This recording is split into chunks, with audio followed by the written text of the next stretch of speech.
Olá, povo querido da EJC, um forte abraço, tudo bem com vocês? Espero que esteja. Bom, no segundo bimestre, nós trabalhamos dois assuntos: a questão agrária no Brasil e Idade Média. Ciências humanas envolve toda essa discussão da relação sociedade-natureza, relações sociais entre os seres humanos, né, a nossa história, a nossa permanência, as nossas experiências de existências e vidas. Bom, falar da questão agrária no Brasil é falar de como a terra foi e é distribuída e suas repercussões no decorrer da nossa história.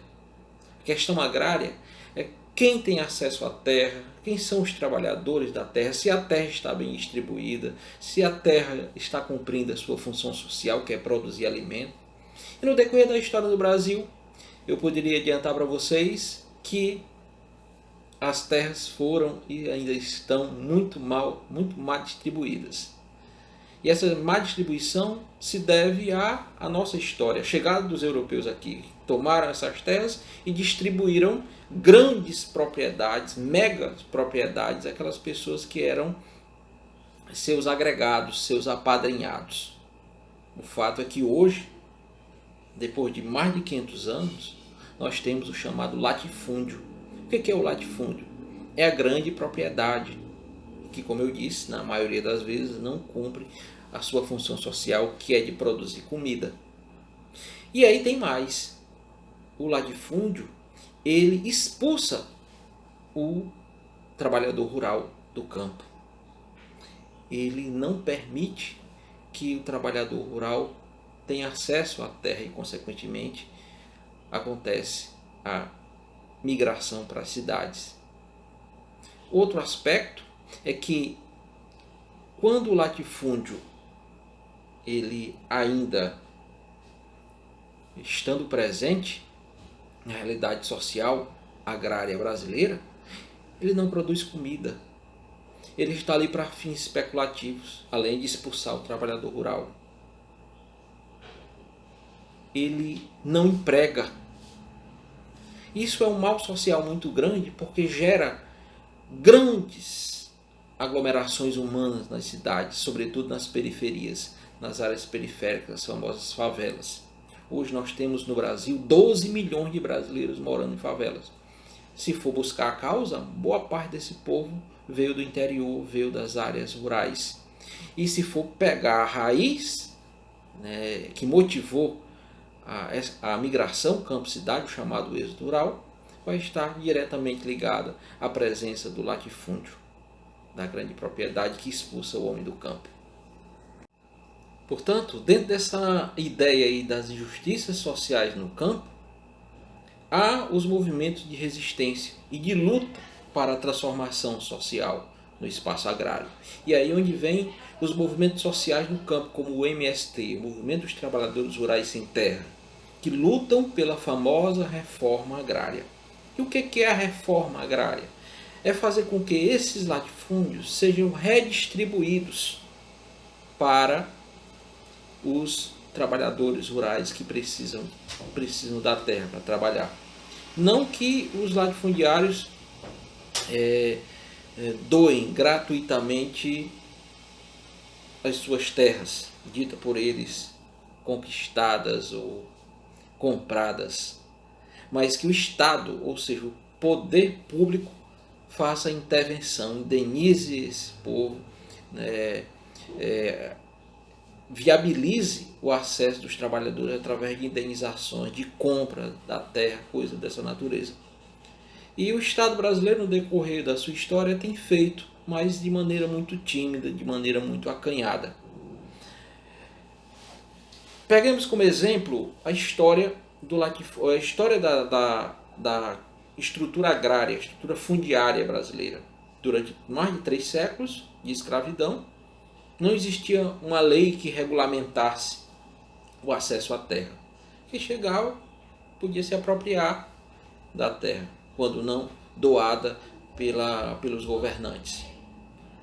Mas, já nas proximidades da abolição da escravatura, em 1850, foi criada uma lei, a chamada Lei de Terras, que dizia: só pode ter terra quem comprar, quem pagar por ela. Isso já era prevendo a possibilidade da abolição da escravatura, os escravos livres poderem se apossar das suas glebas, dos seus pedaços de terra e sobreviverem com dignidade. Então, a partir de 1850 foi criada essa lei de terras, que permitia o acesso à terra só quem comprasse. Quando houve a abolição da escravatura, os escravos saíram com as mãos abanando, como se diz, sem dinheiro, sem condição, analfabetos, sem condição social, absolutamente, totalmente desprovidos do mínimo para sobreviver. E aí favoreceu quem? Quem tinha dinheiro para comprar as terras. E a população escrava ou recém-liberta ficou mais uma vez sem ter acesso à terra para plantar e sobreviver. O fato é que hoje, como eu disse, o latifúndio ainda é uma realidade na sociedade brasileira. E daí a existência dos movimentos em prol da reforma agrária, como o MST, que surgiu na década de 1980. E hoje a terra ainda é tão concentrada que 45%, ou seja, quase a metade das terras brasileiras estão nas mãos de apenas 10% dos proprietários de terra. Então, Idade Média. A Idade Média representa um período da história da humanidade. Foi visto que, dentro de uma divisão tradicional da história, a história é dividida em Idade Antiga, Idade Média, Idade Moderna e Idade Contemporânea. A Idade Média é quando o famoso Império Romano cai e entra em cena uma nova organização social e econômica na Europa, que é justamente o famoso sistema feudal ou feudalismo. O feudalismo é a marca maior, uma das fortes marcas do período medieval. E o que é o feudalismo? É a organização social e econômica da Europa medieval baseada no campo, baseada na produção agrícola, na autossuficiência, na relação servo-senhor feudal, na forte presença política da Igreja Católica, numa divisão política da Europa em grandes fazendas, que eram os feudos, numa atividade econômica voltada principalmente para agricultura e pecuária, chamadas atividades agropastoris. O fato é que aproximadamente 8 a 10 séculos a Europa viveu esse regime chamado regime feudal, chamado Idade Média. E a Idade Média foi também conhecida como a Idade das Trevas, embora que alguns cientistas, alguns estudiosos posteriormente tenham considerado que não foi Idade das Trevas, porque muito se produziu em termos de conhecimento filosófico, teológico, nesse período. Idade das Trevas porque era um período em que a maior parte da população da Idade Média era analfabeta. O acesso à leitura, o ato de escrever e ler era privilégio apenas de poucos, sobretudo aquelas pessoas ligadas à Igreja Católica.